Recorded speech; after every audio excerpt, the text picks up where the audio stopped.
दूसरे लड़के से शादी, ये एक लव सैड स्टोरी है, तो इसे पूरा ज़रूर सुनिएगा।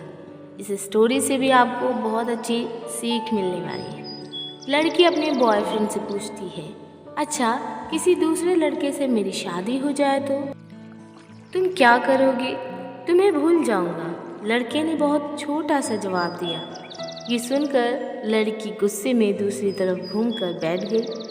फिर लड़के ने कहा, सबसे बड़ी बात कि तुम मुझे भूल जाओगी। जितना जल्दी मैं तुम्हें भुला सकूंगा उससे ज़्यादा जल्दी तुम मुझे भुला दोगी। कैसे?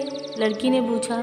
लड़के ने बोलना शुरू किया, सोचो शादी का पहला दिन है, तुम एक तरह के घर में हो, शरीर पर जेवर, चेहरे पर मेकअप, आप चारों तरफ कैमरे का फ्लैश और लोगों की भीड़, जहां तुम मुझे चाहकर भी याद नहीं कर सकती।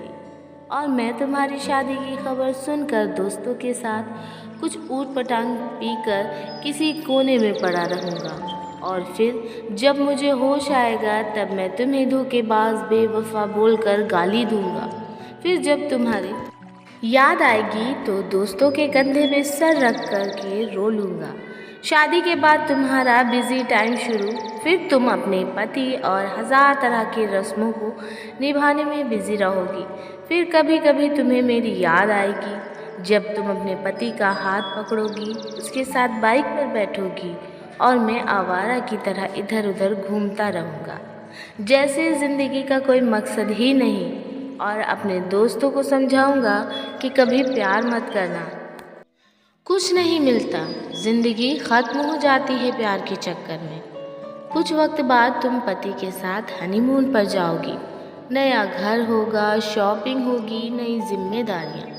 अब तुम बहुत खुश हो, अचानक तुम्हें मेरी याद आएगी और तुम सोचोगी कि पता नहीं किस हाल में होगा, और मेरी खुशी की दुआ मांगते हुए वापस अपने परिवार में बिजी हो जाओगी। मैं अब तक मम्मी पापा भाई या फिर दोस्तों के डांट सुन सुनकर लगभग सुधर गया हूँ। सोच लिया है अब कोई काम करना है, एक अच्छी सी लड़की से शादी करके तुम्हें भी दिखा देना है और सबको यही बोलूँगा कि भुला दिया है मैंने तुम्हें।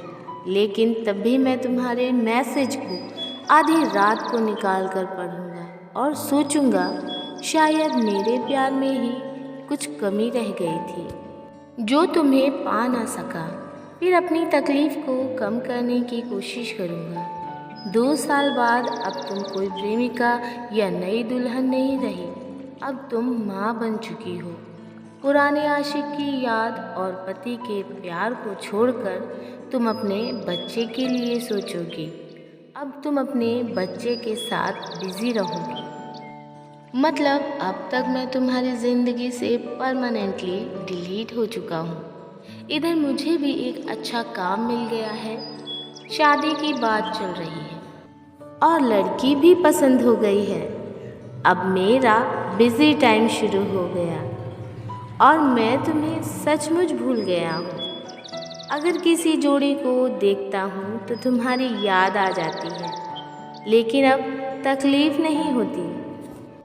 यहाँ तक सुनाने के बाद लड़के ने लड़की की तरफ देखा तो लड़की की आंखों से आंसू छलक रहे थे।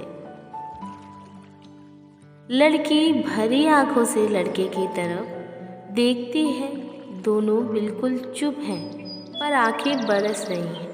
थोड़ी देर बाद लड़की, तो क्या सब कुछ यहीं पर ख़त्म हो जाएगा?